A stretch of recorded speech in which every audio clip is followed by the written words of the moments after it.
Hi friends, സാപ്പിഡിയ മലയാളത്തിൻ്റെ ഏറ്റവും പുതിയൊരു വീഡിയോയിലേക്ക് എല്ലാവർക്കും സ്വാഗതം. ഇന്നത്തെ വീഡിയോ OTT അപ്ഡേറ്റുകളാണ്.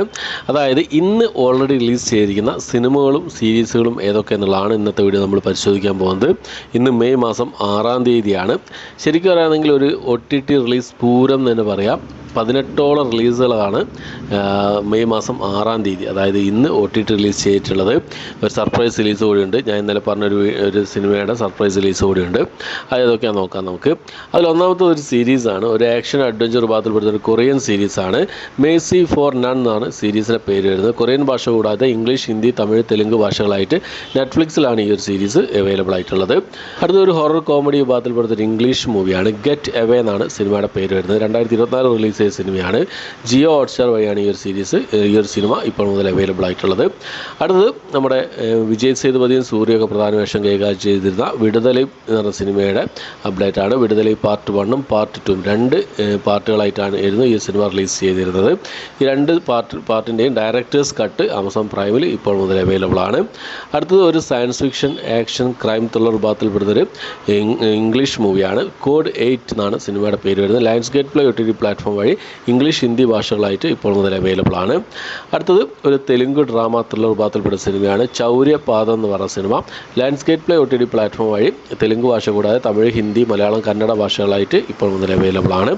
അടുത്തൊരു ഡ്രാമ ത്രില്ലർ വിഭാഗത്തിൽപ്പെടുന്ന ഒരു ഇംഗ്ലീഷ് മൂവിയാണ്. സ്ട്രോ എന്നാണ് സിനിമയുടെ പേര് വരുന്നത്. ഇംഗ്ലീഷ് ഭാഷ കൂടാതെ തമിഴ്, തെലുങ്ക്, ഹിന്ദി ഭാഷകളായിട്ട് നെറ്റ്ഫ്ലിക്സിലാണ് ഈ ഒരു സിനിമ അവൈലബിൾ ആയിട്ടുള്ളത്. അടുത്തത് ഒരു ആക്ഷൻ ഡ്രാമ വിഭാഗത്തിൽപ്പെടുന്ന ഒരു ഫ്രഞ്ച് മൂവിയാണ്. കോ എന്നാണ് സിനിമയുടെ പേര് വരുന്നത്. നെറ്റ്ഫ്ലിക്സിൽ ഫ്രഞ്ച് ഭാഷ കൂടാതെ ഇംഗ്ലീഷ്, തമിഴ്, തെലുങ്ക് ഭാഷകളായിട്ട് ഇപ്പോൾ മുതൽ അവൈലബിൾ ആണ്. അടുത്തത് ഒരു ഹിന്ദി വാർ ആക്ഷൻ ത്രില്ലർ വിഭാഗത്തിൽപ്പെട്ട സിനിമയാണ്. ഇൻമാഷ്മിയൊക്കെ പ്രധാന വേഷം കൈകാര്യം ചെയ്ത ഗ്രൗണ്ട് സീറോ എന്ന് പറഞ്ഞ സിനിമ. ആമസോൺ പ്രൈമിൽ ഹിന്ദി ഭാഷയിൽ മാത്രമായിട്ടാണ് ഈ സിനിമ അവൈലബിൾ ആയിട്ടുള്ളത്. അടുത്ത ഡ്രാമ വിഭാഗത്തിൽപ്പെടുന്ന ഒരു മലയാളം മൂവിയാണ്. 10 എന്നാണ് സിനിമയുടെ പേര് വരുന്നത്. മനോരമ മാക്സിലാണ് ഈ ഒരു സിനിമ ഇപ്പോൾ അവൈലബിൾ ആയിട്ടുള്ളത്. അടുത്തൊരു ഹിന്ദി ത്രില്ലർ വിഭാഗത്തിൽപ്പെടുന്ന ഒരു സീരീസ് ആണ്. ചാൽ കപ്പട്ട് ദ ഡിസപ്ഷൻ എന്നാണ് സീരീസിൻ്റെ പേര് വരുന്നത്. C5ലാണ് ഹിന്ദി ഭാഷയിൽ മാത്രമായിട്ട് ഈ ഒരു സീരീസ് അവൈലബിൾ ആയിട്ടുള്ളത്. അടുത്തൊരു ഡ്രാമ കോമഡി വിഭാഗത്തിൽപ്പെടുന്ന ഒരു റൊമാൻറ്റിക് കോമഡി വിഭാഗത്തിൽപ്പെടുന്ന ഒരു സീരീസാണ്. തെലുങ്ക് സീരീസാണ്. ദേവിക ആൻഡ് ഡാനി എന്നാണ് സീരീസിൻ്റെ പേര് വരുന്നത്. തെലുങ്ക് ഭാഷ കൂടാതെ തമിഴ്, മലയാളം, കന്നഡ, ഹിന്ദി ഭാഷകളായിട്ട് ജിയോ ഹോട്ട്സ്റ്റാർ വഴിയാണ് ഈ ഒരു സീരീസ് അവൈലബിൾ ആയിട്ടുള്ളത്. അടുത്ത റൊമാൻറ്റിക് ഡ്രാമ ഫാൻറ്റസി വിഭാഗത്തിൽപ്പെടുന്ന കോമഡി വിഭാഗത്തിൽപ്പെടുന്നൊരു ഹിന്ദി മൂവിയാണ്.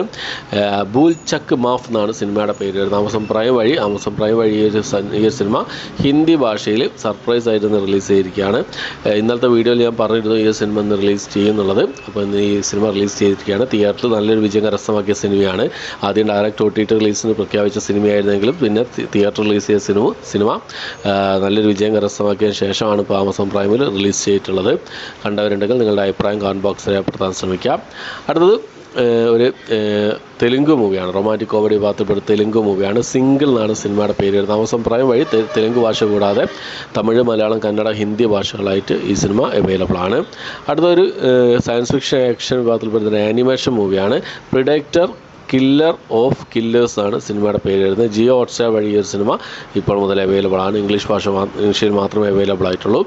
അടുത്തത് ഒരു ഡ്രാമ ത്രില്ലർ വിഭാഗത്തിൽപ്പെടുന്ന തുർക്കിഷ് മൂവിയാണ്. ദ ലാസ്റ്റ് വിഷ് എന്നാണ് സിനിമയുടെ പേര് വരുന്നത്. തുർക്കിഷ് ഭാഷ കൂടാതെ ഇംഗ്ലീഷ്, ഹിന്ദി, തമിഴ്, തെലുങ്ക് ഭാഷകളായിട്ട് ബുക്ക് മൈ ഷോസിൽ 2 ഓപ്ഷനിലാണ് അവൈലബിൾ ആയിട്ടുള്ളത്. അടുത്തത് ഒരു തമിഴ് ഡ്രാമ ത്രില്ലർ വിഭാഗത്തിൽപ്പെടുന്ന സിനിമയാണ്. ജോറ കൈ തട്ടുങ്ക എന്നാണ് സിനിമയുടെ പേര് വരുന്നത്. യോഗി ബാബു ഒക്കെ പ്രധാന വേഷം കൈകാര്യം ചെയ്ത സിനിമ ആമസോൺ പ്രൈമിലാണ് തമിഴ് ഭാഷ അവൈലബിൾ ആയിട്ടുള്ളത്. അടുത്തത് ഒരു തമിഴ് ഡ്രാമ ത്രില്ലർ വിഭാഗത്തിൽപ്പെട്ട സിനിമയാണ്. ലാൽ സലാം എന്ന് പറഞ്ഞ സിനിമ. നമ്മുടെ രജനീകാന്ത് ഒരു ക്യാമിയോ റോളിൽ വന്ന സിനിമയായിരുന്നു. തമിഴ്, തെലുങ്ക് ഭാഷകളായിട്ട് സൺനെക്സ്റ്റ് OTT പ്ലാറ്റ്ഫോമിലാണ് ഈ ഒരു സിനിമ അവൈലബിൾ ആയിട്ടുള്ളത്.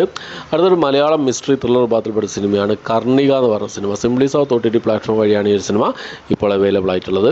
അപ്പോൾ ഇത്രയും സിനിമകൾ 18ഓളം സിനിമകളാണ് ഇന്ന് ഓൾറെഡി റിലീസ് ചെയ്തിട്ടുള്ളത്.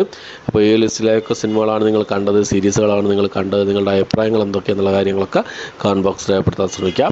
പിന്നെ ഒരു തമിഴ് സിനിമയുടെ ഒരു അപ്ഡേറ്റ് കൂടി വന്നിട്ടുണ്ട്. തമിഴ് ത്രില്ലർ മൂവിയാണ്. 11 എന്നാണ് സിനിമയുടെ പേര് വരുന്നത്. ടെൻറ്റുകോട്ട OTT പ്ലാറ്റ്ഫോമിലും അതുപോലെ തന്നെ ആമസോൺ പ്രൈമിലും ജൂൺ മാസം 13-ാം തീയതി ഈ സിനിമ റിലീസ് ചെയ്യുന്ന അപ്ഡേറ്റ് ആണ് ഏറ്റവും പുതിയതായിട്ട് വന്നിട്ടുള്ളത്.